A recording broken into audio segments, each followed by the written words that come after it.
penyakit tadi, dia benar-benar habis. Ya, kemudian pasien geriatri kalau dia ada mengalami suatu penyakit, maka dia gagal untuk pulih.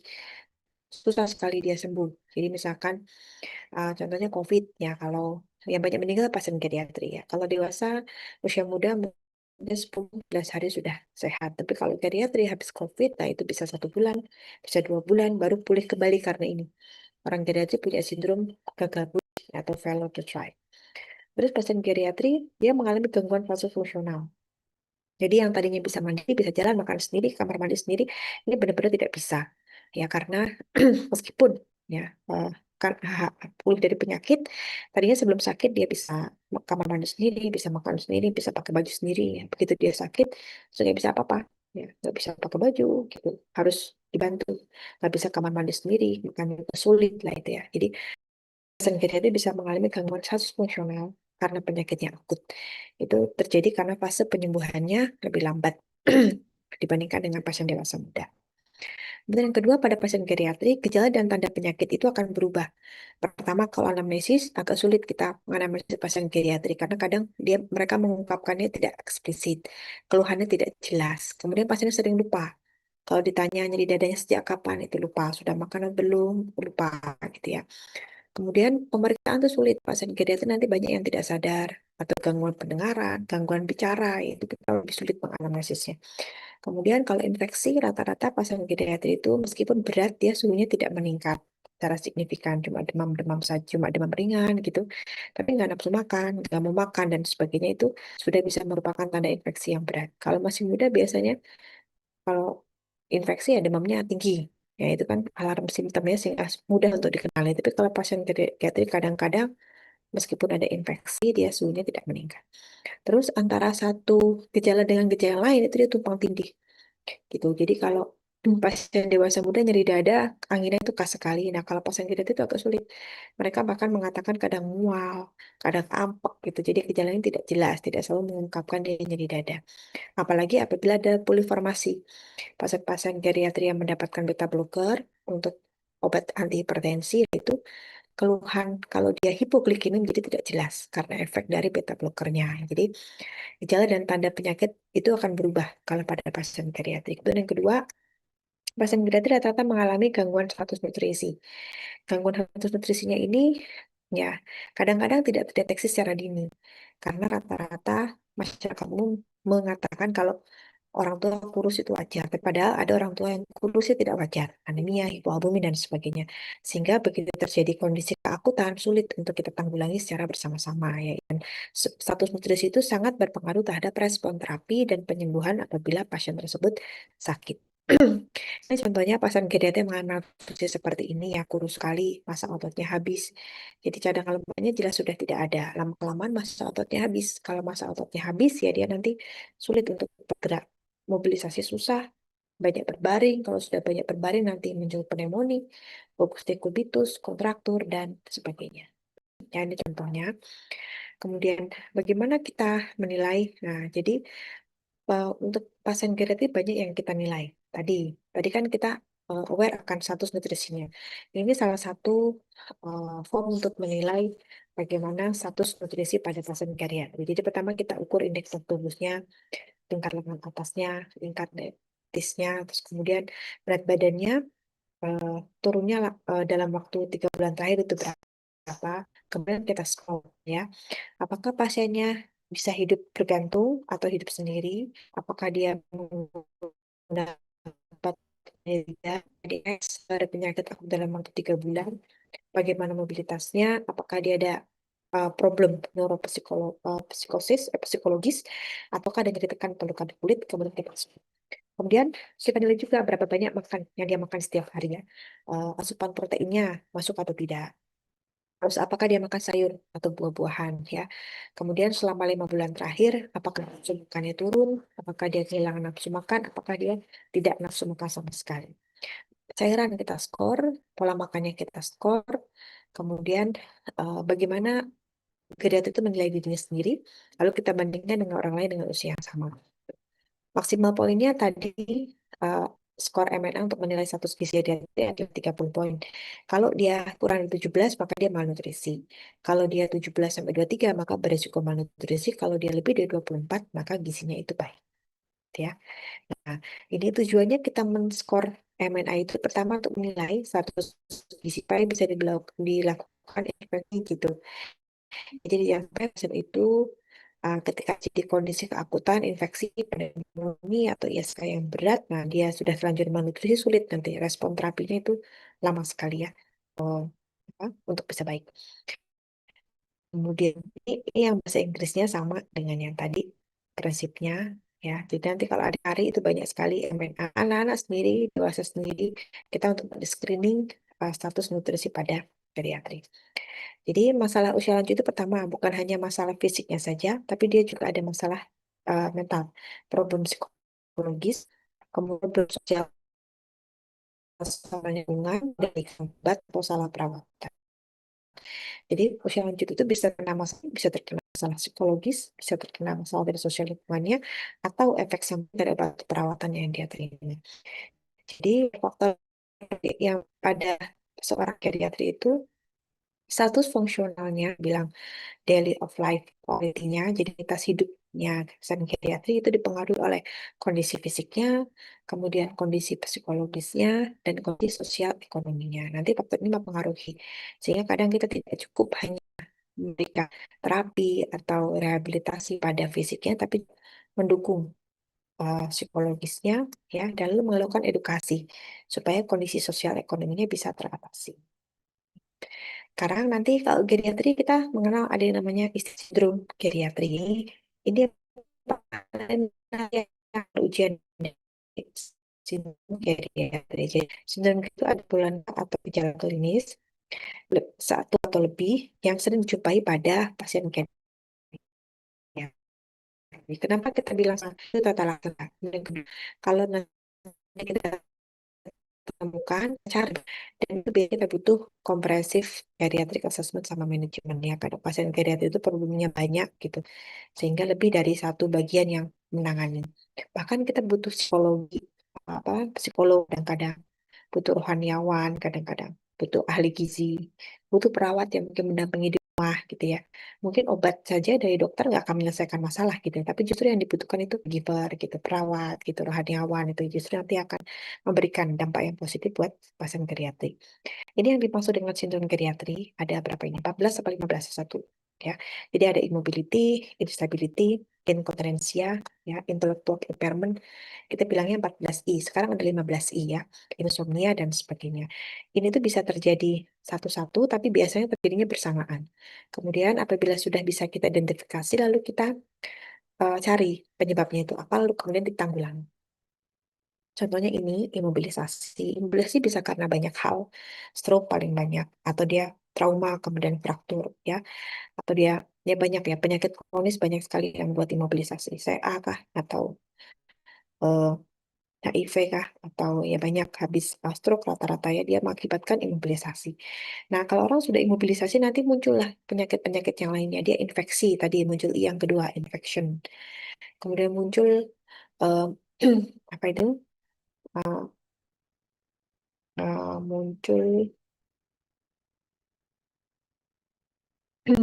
instability yang muncul, intellectual impairment muncul. Jadi satu satu I bisa mengakibatkan muncul sindrom geriatri yang lainnya.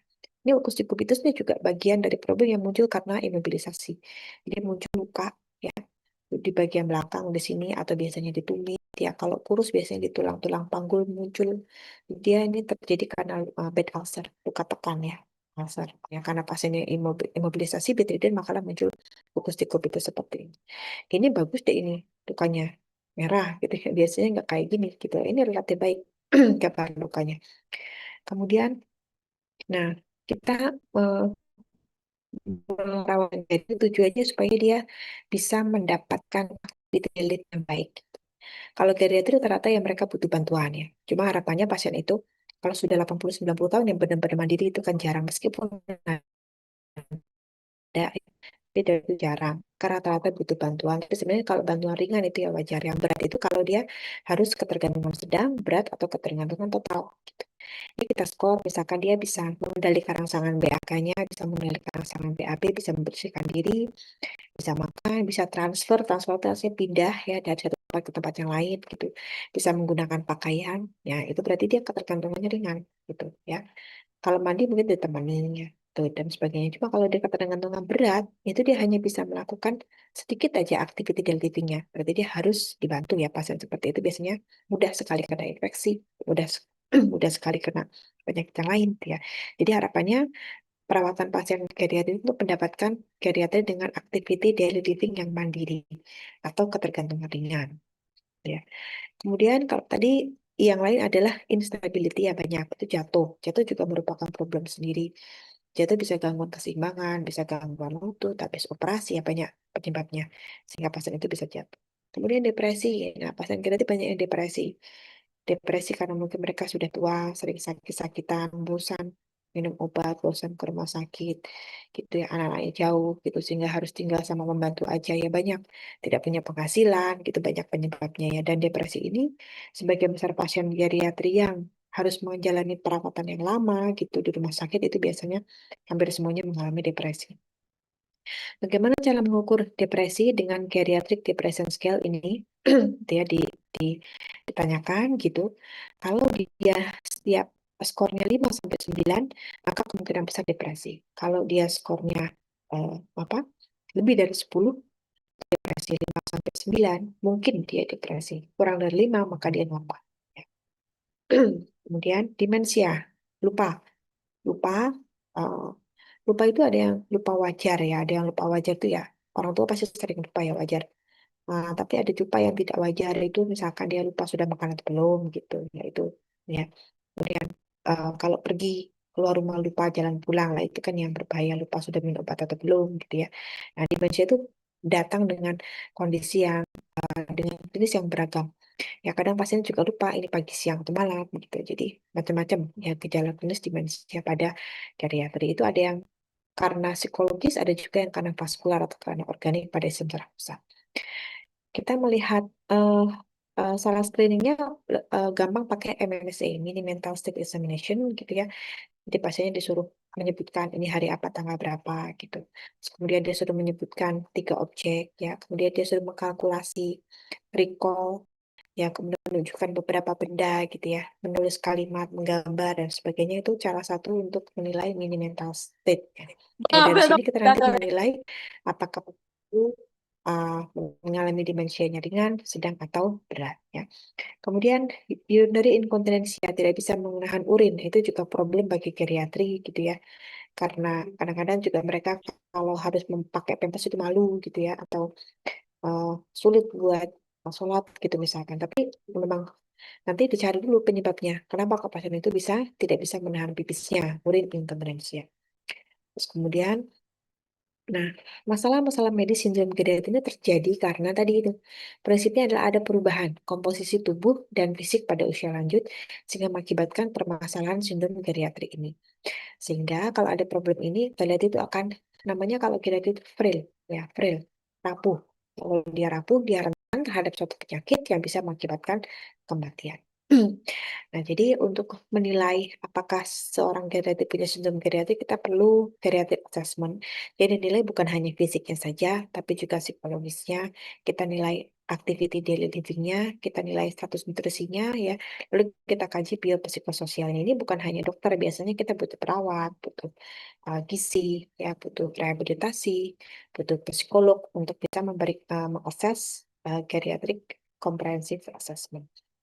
Kemudian ini, jadi geriatri itu kadang-kadang ya, problem fisiknya saja mungkin tidak cukup hanya ditangani oleh satu spesialisasi gitu. Ya, jadi bukan hanya penyakit dalam, kadang-kadang mereka juga stroke, ya juga ada sakit jantung, ya atau dia patah, atau dioperasi, butuh ortopedi gitu ya. Ya, terus kemudian untuk activity daily living-nya yang banyak masalah, maka perawat harus masuk di situ. Mereka yang apa lebih ahli deh perawatan kayak itu perawat itu ya memang memang mereka kompetensinya di sana ya. Ahli gizi ya, kan pasien geriatri banyak yang malnutrisi, kemudian problem gigi dan sebagainya. Ya, oke.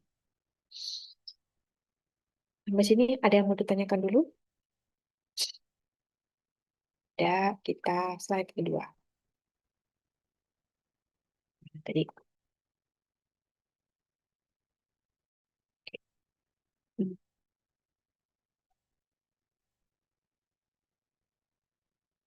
Bentar deh, saya angkat yang dulu.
Bentar ya, slide kedua itu saya lupa yang.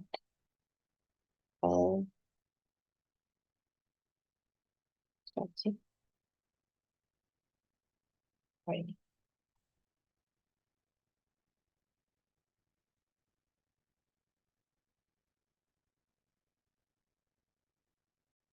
Ini ya. Ya.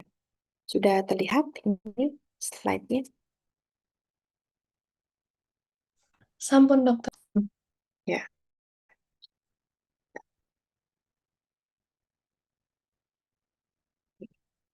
ini tadi geriatric uh, sindrom ya. Kita merekam pasien-pasien geriatrik kita seperti ini. Jadi mereka activity daily living-nya itu baik ya. Kalau ada ketergantungan maka ada ketergantungan ringan ya gitu ya. Kalau ini mah baik sekali, dia masih bisa lari ya. Ya, tapi ya yang bisa mencapai seperti ini kan jarang ya. Jadi paling tidak activity daily living-nya itu bagus dan dia ketergantungan ringan. Tuh. Jadi tadi sembilan kriteria adalah ini sudah tadi semua gejala atau tanda klinis yang sering dijumpai pada pasien geriatri harus segera kita identifikasi penyebabnya apa lalu kita lakukan tata laksana. Nah, ini ada 14 geriatric giant atau sindrom geriatrik dari mulai immobility, instability sampai isolasi atau depresi, malnutrisi, kemudian bahkan poverty itu masuk dalam sindrom geriatrik. Ya, kemudian iatrogenesis dia akan efek samping dari obat atau suatu perawatan atau racun dan sebagainya, imun defisiensi atau impotensi dan insomnia. Jadi ini geriatric giant atau sindrom geriatrik. Nah, tadi geriatric sindrom itu tadi bisa terjadi secara bersamaan atau satu sindrom memicu yang lainnya itu bisa. Jadi kalau pasien itu mengalami intellectual impairment ya, kalau dia tidak ada yang perawat gitu, nggak ada punya caregiver, lama-lama nanti dia malnutrisi.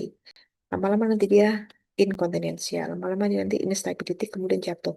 Kalau sudah jatuh, nanti dia mengalami imobilisasi. Kalau sudah imobilisasi, nanti dia infeksi. Kalau sudah infeksi, nanti dia malnutrisi, imunodefisiensi. Ya. Jadi semuanya saling berhubungan. Oleh karena itu, geriatric syndrome atau geriatric giant harus kita identifikasi, kemudian kita tanggulangi ya supaya tidak memicu munculnya kondisi geriatric syndrome yang lain. Ini imobilisasi sudah, apa sih definisinya imobilisasi gitu ya. Jadi kita lihat pasiennya, apakah dia berbaring di tempat tidur.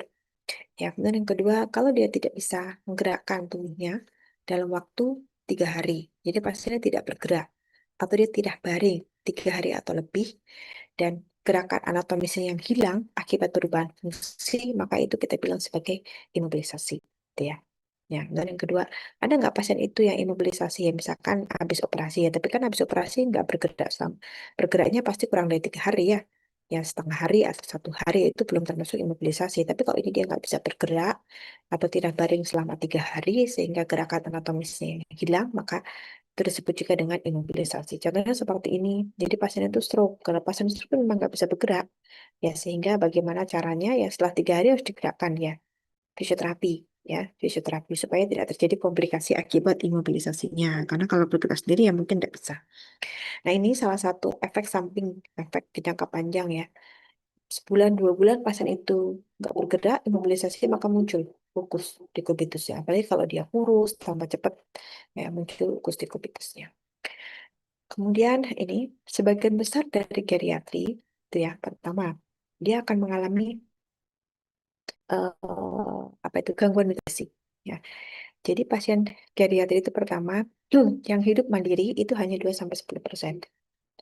Kemudian eh, 20 sampai 60% itu dia dirawat di rumah. Ada juga yang dirawat di eh, apa namanya nursing home ya atau panti jompo. Gitu. Nah, pasien geriatri yang mengalami malnutrisi, gitu maka dia akan 2 kali lipat lebih banyak harus kunjungan ke dokter dan dia 3 kali lipat lebih banyak mengalami hospitalisasi. Jadi harus dirawat inap ya. Ntar adik, saya angkat telepon dulu.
Con gọi à?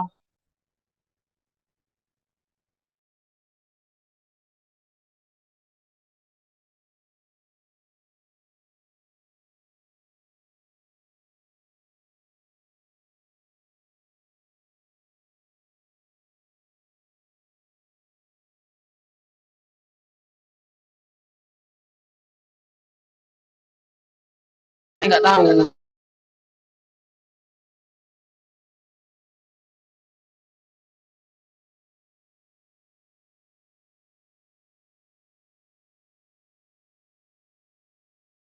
Oke, kita lanjutkan ya.